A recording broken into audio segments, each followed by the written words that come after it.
Hello दोस्तों। आज मैं जो एनीमे लेकर आया हूँ ये एक रोमांस एनीमे है और मैंने इसे बड़ी शिद्दत से एक्सप्लेन किया है। उम्मीद करता हूँ आपको पसंद आएगा, तो शुरू करते हैं। तो कहानी की शुरुआत तमाको और ओजी के फादर की लड़ाई से शुरू होती है, जो एक दूसरे के मोची की बुराई करते हुए आपस में लड़ रहे थे। असल में दोनों नेबर्स हैं और दोनों की ही मोची की शॉप है। मोची एक जापानी ट्रेडिशनल स्वीट डिश है। अब इसी मोची को लेकर दोनों फैमिली के बीच में तो इतनी नहीं बनती, लेकिन हाँ, तमाको और ओजी आपस में काफी ज्यादा अच्छे दोस्त हैं। ओजी यहाँ पर इन दोनों की लड़ाई खत्म करवाने की कोशिश कर रहा था और वहीं तमाको उसकी मदद कर रही होती है। फिर हम देखते हैं कि तमाको और ओजी पेपर कप फोन के थ्रू आपस में बात कर रहे होते हैं। तो इसी दौरान हमें एक फ्लैशबैक भी दिखाया जाता है, जिससे हमें पता चलता है कि दोनों बचपन के दोस्त हैं और ओजी के दिल में तमाको के लिए फीलिंग्स हैं, जिसे उसने अभी तक छुपा कर रखा है। अब नेक्स्ट में हम देखते हैं कि तमाको अपने दोस्तों के साथ बाटोन ट्विरलिंग की प्रैक्टिस कर रही होती है और जब वो बाटोन को हवा में उछालकर उसे कैच करने की कोशिश करती है, तो वो उसके सर पर लग जाता है। ये लड़की चीजों को कैच करने में अच्छी नहीं है। तभी वहां पर माकिनो उछलते कूदते हुई आती है और अपने सभी दोस्तों को एक फेस्टिवल के बारे में बताती है, जिसमें बाटोन कंपटीशन भी होने वाला है। वो यहाँ पर उन सभी से उस कंपटीशन में पार्टिसिपेट करने के लिए कहती है और वो यहाँ पर अपने दोस्तों के साथ पार्टिसिपेट इस वजह से करना चाहती थी ताकि वो अपने दोस्तों के साथ एक इम्पैक्टफुल मेमोरी क्रिएट कर सके। अब स्टार्टिंग में तो इनमें से कोई भी पार्टिसिपेट करने के लिए तैयार नहीं होता, लेकिन माकिनों के काफी समझने बुझाने के बाद ये सभी तैयार हो जाती हैं। फिर सीन शिफ्ट होता है ओजी की तरफ। वो एक शॉर्ट फिल्म देख रहा था, जैसे उसने खुद ही अपने दोस्तों के साथ मिलकर बनाई थी। यहाँ पर वो उस मूवी को देखते देखते बोर हो जाता है और अचानक से तमाको की वीडियो खोलकर उसे देखने लग जाता है। उसी टाइम पर उसका एक दोस्त इनोयमा वहां पर रखी एक बुकलेट को उठाते हुए उससे पूछता है, ए ओजी, ये क्या है?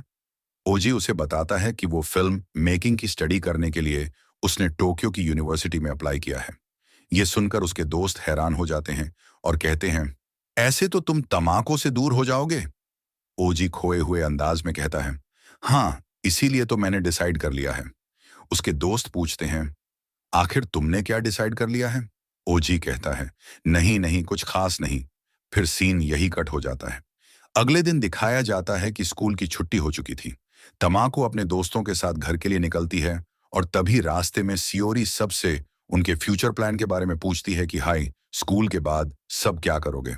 तमाको कहती है, मैं तो बस मोची की शॉप खोलने वाली हूँ। इस पर माकिनो कहती है, इसके दिमाग में तो सिर्फ मोची भरा हुआ है। तमाको कहती है, मैं क्या करूं, मैंने फ्यूचर के बारे में इतना कुछ सोचा नहीं है। फिर यहाँ पर मिडोरी, सियोरी और माकिनो सभी अपने अपने प्लान्स बताते हैं। तो इन सभी बातचीत के बाद सब अपने अपने घर चली जाती हैं और तमाको ये सोचकर थोड़ी सी दुखी हो जाती है कि बाकियों ने अपने फ्यूचर के बारे में कितना सब कुछ सोच रखा है, लेकिन उसने अपने फ्यूचर के बारे में तो कुछ सोचा ही नहीं है। खैर, अब वो अपने घर की तरफ बढ़ती है, रास्ते के हर एक शॉपकीपर को ग्रीट करते हुए।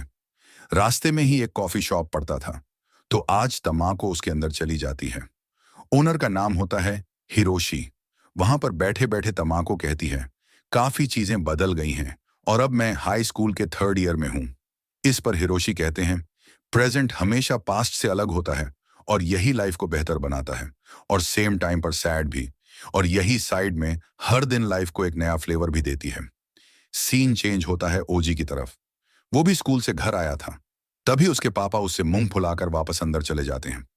दरअसल उसके पापा उसके टोक्यो जाने के फैसले से बिल्कुल खुश नहीं हैं, लेकिन ओजी की मॉम उसके सपोर्ट में है और पूछती हैं, क्या तुमने अपने टोक्यो जाने के फैसले को तमाको को बता दिया? ओजी कहता है, नहीं, अभी नहीं बताया। फिर उसकी मॉम कहती हैं, जितनी जल्दी बता दोगे उतना अच्छा होगा। अब ओजी तमाको का वेट करता है कि कब वो अपनी विंडो पर आएगी। वेट करते करते काफी ज्यादा रात हो जाती है। तभी उसे विंडो के पास कोई नजर आता है और ओजी बिना वक्त गंवाए विंडो की तरफ पेपर कप फोन फेंकते हुए मन में सोचता है कि अगर इस समय पर तमाको ने इसे कैच कर लिया तो वो उसे जस्ट अभी अपनी फीलिंग्स बता देगा और उस पेपर कप फोन को वो कैच कर लेती है।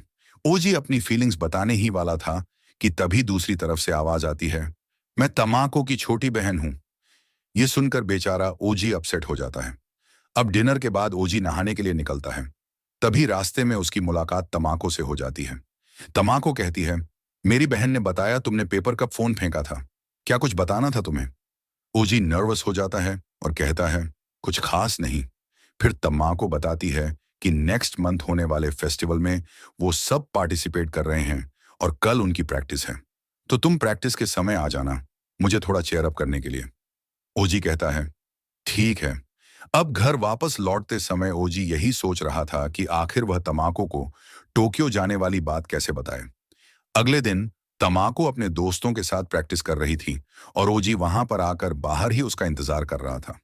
तभी ओजी के दोस्त वहां पर आ जाते हैं और उसे थोड़ा परेशान करने लगते हैं, क्योंकि उन्हें लगता है कि ओजी अपनी फीलिंग्स कन्फेस करने के लिए वहां खड़ा है। इससे परेशान होकर ओजी वहां से चला जाता है। प्रैक्टिस का एक सेशन खत्म हो गया था। तमाको और मिडोरी एक साथ जा रही होती हैं। तभी तमाको वॉशरूम में चली जाती है और मिडोरी बाहर खड़ी होकर उसका इंतजार करती है। उसी समय बॉयज वॉशरूम से ओजी बाहर आता है।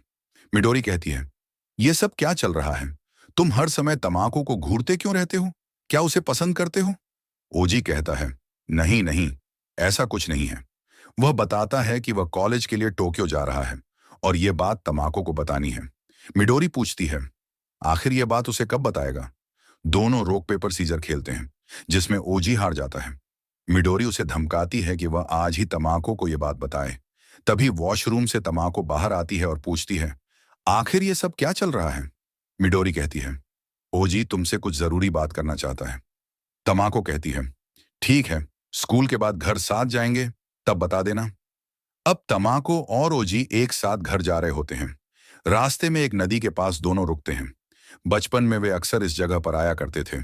दोनों स्टेपिंग स्टोन पर चलते हुए इधर उधर की कुछ बातें करते हैं। तभी अचानक तमाको का पैर फिसल जाता है और वह गिरने वाली होती है, लेकिन ओजी उसे बचा लेता है। फाइनली ओजी बड़ी हिम्मत करके उसे बता देता है कि वह टोक्यो जा रहा है फिल्म मेकिंग की पढ़ाई के लिए। साथ ही वह यह भी बताता है कि वह उससे प्यार करता है। यह सुनकर तमाको बिल्कुल शॉक हो जाती है और घबरा कर पानी में गिर जाती है। ओजी उसे पानी से बाहर निकालता है। तमाको कहती है, मुझे थोड़ा सा समय चाहिए। यह कहकर वह घर की तरफ भाग जाती है और उसे समझ नहीं आता कि अभी अभी क्या हुआ। वहीं ओजी भी अपने घर लौटता है और वह भी खुद पर यकीन नहीं कर पाता कि उसने यह सब कह दिया। इसके बाद से ही तमाको ओजी को अवॉइड करने लगती है। क्लासरूम में, बाट हाउस में, हर जगह वह उसे इग्नोर करती है। ओजी हिम्मत करके एक दो बार बात करने की कोशिश भी करता है, लेकिन तमाको उसे पूरी तरह से अवॉइड करती रहती है। एक दिन तमाको अकेले ही प्रैक्टिस कर रही थी। तभी वहां मिडोरी आती है और उससे पूछती है, आखिर तुम दोनों के बीच हुआ क्या है? तमाको उसे सब बता देती है कि ओजी ने उससे अपनी फीलिंग्स कन्फेस कर दी हैं। तमाको कहती है, हम दोनों बचपन से ही एक साथ हैं। मुझे लगा था कि सब कुछ हमेशा ऐसा ही रहेगा, कुछ चेंज नहीं होगा। लेकिन ओजी अपने फ्यूचर के बारे में सोच रहा है। उसे पता है कि उसे आगे क्या करना है, लेकिन मैं अभी भी कंफ्यूज हूं। शायद मैंने अनजाने में उसकी फीलिंग्स हर्ट कर दी, क्योंकि अब ज्यादातर उसकी विंडो क्लोज रहती है। तमाको मिडोरी से पूछती है, अब मुझे क्या करना चाहिए? मिडोरी कहती है, मुझे भी कोई आइडिया नहीं है। तमाको घर लौटकर एक डीवीडी प्ले करती है। तभी उसकी छोटी बहन आ जाती है और कहती है, ये वही गाना है ना जिसे गाकर डैड ने मॉम को प्रपोज किया था, लेकिन तुम इसे आज क्यों सुन रही हो? तमाको शर्मा कर कहती है, ऐसा कुछ नहीं है, बस गाना सुनने का मन था। वहीं ओजी अपनी विंडो से झांक रहा होता है। तभी उसकी मॉम उसे कुछ सामान लाने के लिए बाहर भेज देती है। वह सामान लेने से पहले उसी कॉफी शॉप में जाता है और हिरोशी से पूछता है, क्या तमाको शॉप में आ रही है? हिरोशी बताते हैं, नहीं, फिलहाल तो वह बिल्कुल नहीं आती। ओजी कहता है, शायद मैंने जल्दबाजी कर दी। उस पर हिरोशी कहते हैं, तुम नौजवानों का यही मसला है। तुम लोग कॉफी में शक्कर डालकर उसके पिघलने तक का भी इंतजार नहीं करते। इस समय तुम्हारा यह रिग्रेट इसी बात का गवाह है। ओजी जैसे ही सामान लेकर घर लौटता है तो देखता है कि तमाको के घर के बाहर एम्बुलेंस खड़ी हुई है। दरअसल उसके दादाजी की तबीयत अचानक बिगड़ गई थी और घर में इन दोनों बहनों के अलावा कोई भी नहीं था। उसके डैड डिलीवरी के लिए गए हुए थे। अब दादाजी को जल्द से जल्द हॉस्पिटल ले जाना होगा। ड्राइवर पूछता है, क्या इनके साथ और कोई जा पाएगा? तभी ओजी कहता है, हाँ, मैं भी इनके साथ चलूंगा। अगले सीन में हम देखते हैं कि ये सभी हॉस्पिटल में हैं और दादाजी की तबीयत बिल्कुल ठीक है। वहीं अब तमाको के पिता भी हॉस्पिटल पहुंच जाते हैं। तमाको कहती है कि वह हॉस्पिटल का बिल पे करके आएगी और बाकी सब घर जा सकते हैं। ओजी की मॉम ओजी से कहती हैं, ठीक है, हम चलते हैं और तुम तमाको के साथ बस से आ जाना।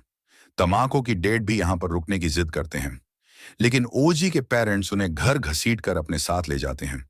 तो अब यहाँ पर ये दोनों अकेले बैठे थे। तभी ओजी कहता है कि उसे दिन के लिए मुझे माफ करना। मैंने उसे दिन जो भी कहा सब भूल जाओ, जैसा कि उसे दिन कुछ हुआ ही नहीं, ताकि सब कुछ पहले जैसा हो सके। अब ये दोनों घरे जाते हैं। अब रात को तमाको अपनी विंडो से झांकती है, तो अब भी ओजी की विंडो क्लोज थी। अब अगले दिन स्कूल में तंबाकू प्रैक्टिस कर रही होती है। फिर प्रैक्टिस के बाद वो अपने दोस्तों के साथ बैठी थी और कल रात ओजी ने उससे जो भी कहा उसी बात को लेकर वो थोड़ा परेशान थी। तब उसके फ्रेंड से पूछती है कि आखिर हुआ क्या है, वो इतनी ज्यादा परेशान क्यों दिख रही है। और अब वो यहाँ पर फाइनली अपनी बाकी की तीनों दोस्तों को भी बता देती है कि ओजी ने उसे प्रपोज किया था और अब वो चाहता है कि तमाको उस दिन के बारे में सब कुछ भूल जाए।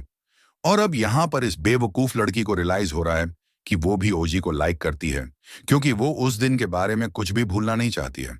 अब यहाँ पर उसके दोस्त ये हौसला देती हैं कि उसे भी अपनी फीलिंग्स ओजी से कॉन्फ्रेंस कर देनी चाहिए। अब रात को वो दोबारा से अपने पिता का वही गाना सुन रही होती है और यहाँ पर यह पहली बार था जब उसने पूरा गाना कंप्लीट किया था।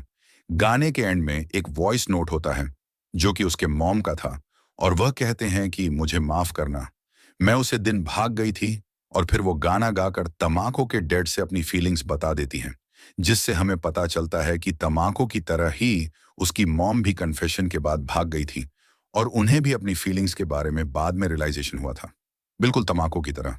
अब ये सारी बातें सुनकर तंबाकू के अंदर थोड़ा सा कॉन्फिडेंस आ जाता है। अब अगले दिन फेस्टिवल का ही दिन था। टाइम को मिडोरी से रास्ते में मिलकर कहती है कि अब वो बटोर को प्रॉपरली कैच कर लेगी और हाँ, वो ओजी को भी एक प्रॉपर रिप्लाई जल्दी दे देगी। फिर इनकी परफॉर्मेंस स्टार्ट होती है और यहाँ पर सभी फैमिली वाले देखने के लिए आए होते हैं, लेकिन ओजी यहाँ पर मौजूद नहीं था, वो अपनी शॉप पर होता है। तो ये लड़कियां मिलकर काफी ज्यादा अच्छी परफॉर्मेंस देती हैं और इस पर तुमको ने सच में कोई भी कैच मिस नहीं किया था। अब रात को मिडोरी का कॉल आता है जो कि तमाको को बताती है कि कल स्कूल बंद है और क्या वो ये बात ओजी को भी बता सकती है। अब तमको ओजी के घर जाती है, लेकिन कल स्कूल बंद है इस बारे में कुछ भी ना बताकर ओजी के मॉम से पेपर का फोन मांग कर ले आती है। अब अगले दिन हम देखते हैं कि तमाको पेपर कप फोन लेकर क्लास में अकेली बैठकर ओजी का इंतजार कर रही थी। आज सभी को पता है कि स्कूल बंद है, लेकिन ओजी को नहीं पता।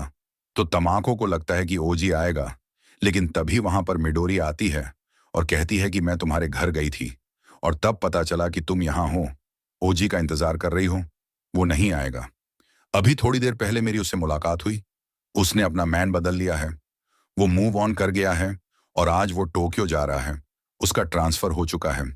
मिडोरी उसे ट्रेन का नाम बताते हुए कहती है कि अगर थोड़ा जल्दी करो तो शायद उसे रोक सकोगी। तमाको उसे शुक्रिया बोलकर फौरन मेट्रो स्टेशन की तरफ भगती है। वहीं मिडोरी अब क्लास में बैठी हुई थी। तभी वहां पर माकिनो आकर उससे पूछती है कि आखिर तुमने तमाको से ऐसा क्या कहा। वो इतनी तेज भागते हुए गई है जैसे कि अपनी जिंदगी के लिए भाग रही हो। इस पर मिडोरी जवाब देती है, कुछ नहीं, बस मैंने उससे थोड़ा सा झूठ बोला। जी हाँ, असल में ओजी का कोई ट्रांसफर ब्रासफर नहीं हुआ है, बल्कि वो तो आज बस एंट्रेंस एग्जाम के लिए टोक्यो जा रहा है।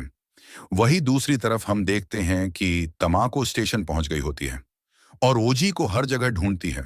वहीं अपनी ट्रेन पर चढ़ने ही वाला था, तभी तमाको जोर से उसका नाम पुकारती है, जिसे सुनकर ओजी रुक जाता है और दोनों अब आमने सामने थे। तमाको कहती है कि तुम क्यों जा रहे हो, टोक्यो बहुत दूर है। ओजी कहता है, हाँ ठीक है, लेकिन तुम यहाँ क्या कर रही हो। बेचारा अपने आप को 2-3 थप्पड़ मारकर यह बिलीव कराता है कि तमाको सच में वहां है। तमाको पेपर कप फोन ओजी को दे देती है और कहती है, प्लीज मेरी तरफ से को मैं इस बार कैच कर लूंगी। जिसके बाद ओजी फोन की एक साइड तमाको की तरफ फेंकता है और इस बार बिना गलती के वो उसे कैच कर लेती है और तभी वो उस फोन के थ्रू से कहती है, Mochizo, I love you. Over. कि अगर यहां तक आपने वीडियो देखा है तो थैंक यू सो मच। अगली वीडियो जल्द ही आएगी। एक लाइक और एक सब्सक्राइब जरूर करते जाना।